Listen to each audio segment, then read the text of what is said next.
Algo que pareciera por demás obvio, pero que hay sacerdotes y diáconos que no han querido entender, es que las fórmulas con las que se confeccionan los sacramentos no pueden alterarse, ni tantito. No dan espacio a la improvisación, a lo poético, a lo inclusivo, a nada. No se pueden modificar. Ya de por sí, la Constitución litúrgica Sacrosanctum Concilium del Concilio Vaticano II, la Constitución, la Carta Magna en materia de derecho litúrgico, dice con todas sus letras que nadie, aunque sea sacerdote, está facultado para añadir, modificar o eliminar nada de la Sagrada Liturgia. Eso incluye, por supuesto, las fórmulas con las que se confeccionan los sacramentos, porque cambiar una sola palabra puede hacer que el sacramento sea inválido, sea nulo, no exista. Hace unos años te conté aquí en Semillas para la Vida de dos casos trágicos, muy similares. Uno de ellos, un sacerdote que celebraba algún aniversario de algún motivo, su mamá le envió como regalo una copia del video de su bautismo, y cuando el sacerdote vio el bautismo, vio que el sacerdote que supuestamente lo bautizó de bebé no usó la fórmula correcta. No dijo, yo te bautizo en el nombre del Padre y del Hijo y del Espíritu Santo, sino que sintiéndose muy inclusivo, dijo, nosotros te bautizamos, es decir, nosotros, yo y tus papás y tus padrinos y todos los que estamos aquí presentes, nosotros te bautizamos en el nombre del Padre y del Hijo y del Espíritu Santo. Cuando el sacerdote vio esto, casi se va de espaldas porque se dio cuenta de que no era la fórmula correcta para el bautismo y por ende estaba él casi seguro de que no había sido bautizado. De inmediato se puso en contacto con su obispo, le enseñó el video y la gran sorpresa era que en efecto no estaba bautizado. Y como no estaba bautizado, pues entonces tampoco estaba confirmado. Y como no estaba ni bautizado ni confirmado, entonces tampoco estaba ordenado. Así que por toda su vida él pensó que había sido un católico, porque aparte no se puede ser católico si no se está bautizado. Él pensó que era católico, que había hecho sus sacramentos, la primera comunión, la confirmación. Pensaba hasta que era sacerdote, cuando de hecho no lo era por no haber estado bautizado. La solución fue, pues de inmediato, bautizarlo, confirmarlo y ordenarlo. Te había contado antes de eso de un caso similar en que también se descubrió que un diácono hizo lo mismo y también cambió de la misma forma. Estos dos casos sucedieron acá en Estados Unidos. El diácono cambió igual la fórmula y en lugar de decir yo te bautizo, igual dijo nosotros te bautizamos. Ante esto surgió la grave preocupación de que él no se acordaba realmente a cuántos bautizó usando esa expresión inválida, por ende no los bautizó, y a cuántos los bautizó empleando la fórmula correcta. Así que su sanción fue poner remedio a esto, ponerse a investigar a todas las personas que bautizó desde que fue ordenado como diácono, contactar a cada una, explicarles la situación y explicarles que era altamente probable que no estuvieran bautizadas. Y entonces todas esas personas igual iban a tener que bautizarse, iban a tener que confirmarse. No estaban bautizados desde un comienzo porque se cambió una sola palabra. Y como te digo, hay muchos sacerdotes y diáconos que no quieren entender que no pueden cambiar las palabras de la Sagrada Liturgia. Simplemente lo vemos, cómo adulteran las oraciones, cómo adulteran, por ejemplo, la profesión de fe, que en primera no pueden hacerla en forma de escrutinio, eso solamente se hace en un bautismo, eso solamente se hace en consecuencia en la vigilia pascual, pero las únicas dos formas existentes y permitidas de rezar la profesión de fe es el credo niceno-constantinopolitano o el credo de los apóstoles. Y aún así hay muchos que, haciendo caso omiso de las normas litúrgicas, cambian el credo y lo hacen en forma de escrutinio, pero ni siquiera hacen las preguntas correspondientes al credo, sino que salen con cosas como ¿creen en Dios Padre Todopoderoso, Creador del cielo y de la tierra? Y la gente responde sí creo. y después dicen, por ejemplo, creen en Jesucristo, que es nuestro Salvador y que es nuestro amigo y que siempre está con nosotros y que murió en una cruz para el perdón de nuestros pecados, y la gente dice sí creo.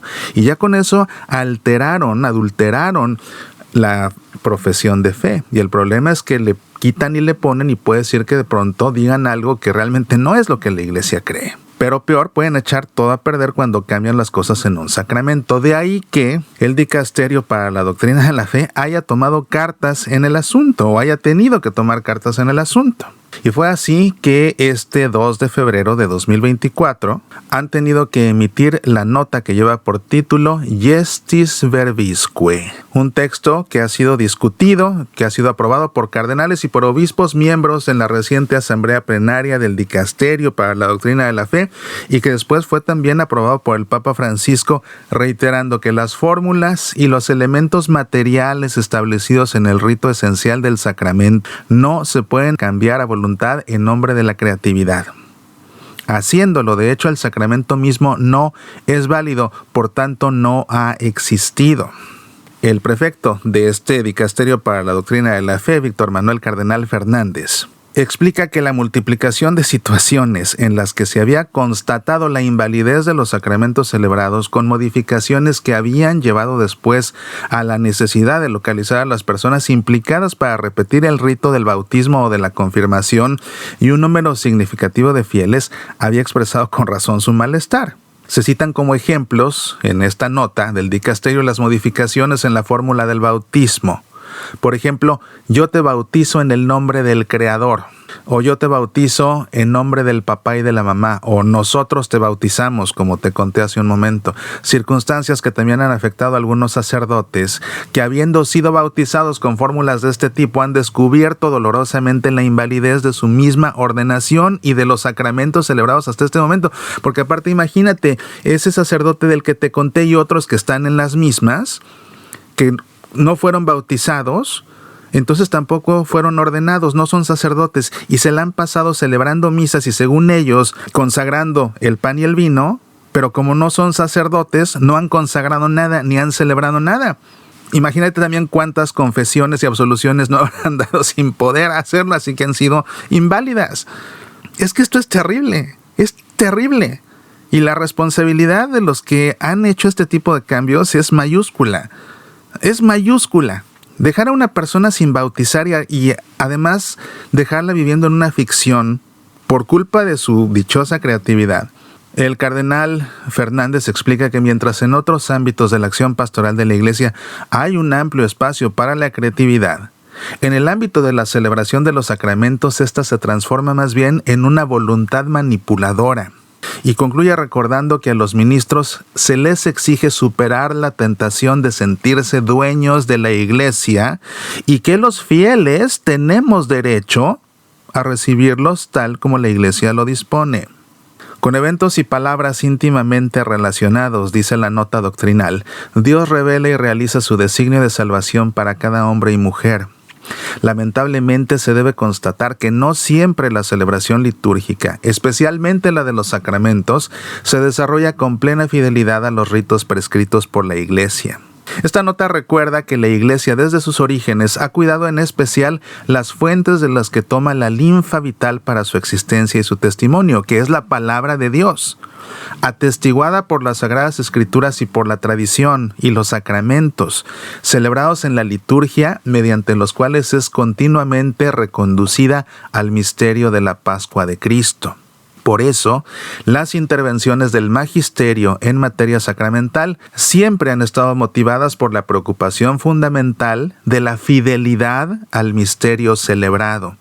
La Iglesia tiene el deber de asegurar la prioridad de la acción de Dios y salvaguardar la unidad del cuerpo de Cristo en aquellas acciones que no tienen igual porque son sagradas por excelencia, con una eficacia garantizada por la acción sacerdotal de Cristo. La Iglesia es también consciente de que administrar la gracia de Dios no significa apropiársela, sino hacerse instrumento del Espíritu en la transmisión del don del Cristo Pascual. Ella sabe en particular que su potestad respecto a los sacramentos se detiene frente a su sustancia. y que en los gestos sacramentales ella debe custodiar los gestos salvíficos que Jesús le ha confiado. Acerca de la materia y la forma sacramentales, en la nota se explica que la materia del sacramento consiste en la acción humana a través de la cual actúa Cristo. En ella hay a veces un elemento material, agua, pan, vino o aceite. Otras veces un gesto particularmente elocuente, la señal de la cruz, la imposición de las manos, la inmersión, la infusión de agua bendita, el consentimiento matrimonial, la unción. Una corporeidad que es indispensable porque enraiza el sacramento no solo en la historia humana, sino también, más fundamentalmente, en el orden simbólico de la creación y lo remite al misterio de la encarnación del Verbo y de la redención obrada por Él. En cuanto a la forma del sacramento, ella está constituida por la palabra, que confiere un significado trascendente a la materia, transfigurando el sentido ordinario del elemento material y el sentido puramente humano de la acción realizada. Esa palabra se inspira siempre en diverso grado en la Sagrada Escritura, hunde sus raíces en la tradición viva eclesial y ha sido definida con autoridad por el magisterio de la Iglesia. Por tanto, materia y forma nunca han dependido ni pueden depender de la voluntad de un individuo, el sacerdote o el diácono, o el obispo incluso, o de la comunidad individual. Este documento reafirma que para todos los sacramentos, en cualquier caso, siempre se ha exigido la observancia de la materia y de la forma para la validez de la celebración, con la conciencia de que las modificaciones arbitrarias de una o de la otra, cuya gravedad y fuerza invalidante deben comprobarse de vez en cuando, ponen en peligro la concesión efectiva de la gracia sacramental en evidente perjuicio de los fieles. Lo que está escrito en los libros litúrgicos promulgados debe ser fielmente observado, sin añadir, quitar o cambiar nada. Porque si se cambian las palabras o la materia, el sacramento no existe. A este respecto, en la nota 34 de este documento se hace una distinción significativa entre licitud y validez, explicando que cualquier modificación a la fórmula de un sacramento es siempre un acto gravemente ilícito, aunque se trate de algo mínimo que no altere su significado original y no lo invalide. El cambio de los elementos esenciales para la celebración del sacramento también introduce la duda sobre la real intención del ministro, anulando la validez del sacramento celebrado. Todo esto tiene que ver con el ars celebrandi, el arte de celebrar. Dice la nota que la liturgia permite la variedad que preserva a la Iglesia de la rígida uniformidad, como se lee en la misma Constitución del Concilio Vaticano II Sacrosanctum Concilium, la Constitución litúrgica de la que te hablé al principio. Pero esta variedad de creatividad, que favorecen una mayor inteligibilidad del rito y la participación activa de los fieles, no puede afectar lo esencial de la celebración de los sacramentos. Parece cada vez más urgente, dice la nota, madurar un arte de celebrar que, manteniéndose a distancia tanto de una rúbrica rígida como de una fantasía desenfrenada, conduzca a una disciplina que hay que respetar precisamente para ser auténticos discípulos.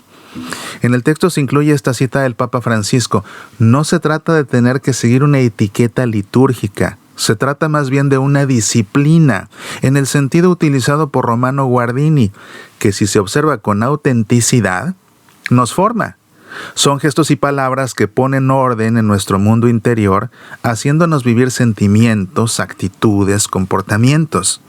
No son la enunciación de un ideal al que intentamos inspirarnos, sino que son una acción que implica al cuerpo en su totalidad, es decir, en su ser unidad de alma y de cuerpo. Nosotros, dice la nota, tenemos este tesoro en vasos de barro, para que parezca que este poder extraordinario pertenece a Dios y no procede de nosotros. Al concluir el documento del Dicasterio para la Doctrina de la Fe, Cita estas palabras de San Pablo en su segunda carta a los Corintios, una antítesis utilizada para subrayar cómo la sublimidad del poder de Dios se revela a través de la debilidad de su ministerio de anunciador, que también describe bien lo que sucede en los sacramentos.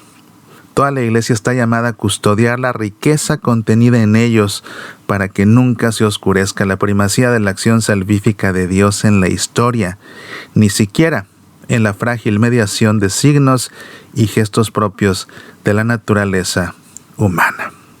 Pues qué bueno que el cardenal Fernández y los miembros de este dicasterio para la doctrina de la fe han tomado cartas en el asunto. Se tardaron mucho, en mi opinión, no ellos necesariamente, pero el dicasterio, en mi opinión, se tardó mucho en tomar cartas en el asunto.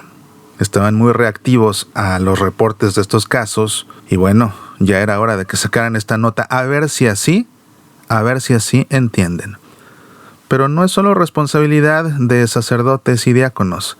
Está en responsabilidad de los obispos asegurarse, porque es su obligación asegurarse que exista fidelidad litúrgica en todo sentido. También es tarea nuestra, de los fieles, corregir en este sentido a nuestros sacerdotes y diáconos, y cuando hay insistencia en estos abusos, hacérselo saber a los obispos. Es mucho lo que está en juego, mucho lo que está en juego.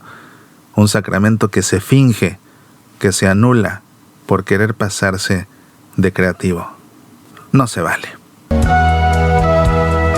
Soy Mauricio Pérez. Estas son Semillas para la Vida.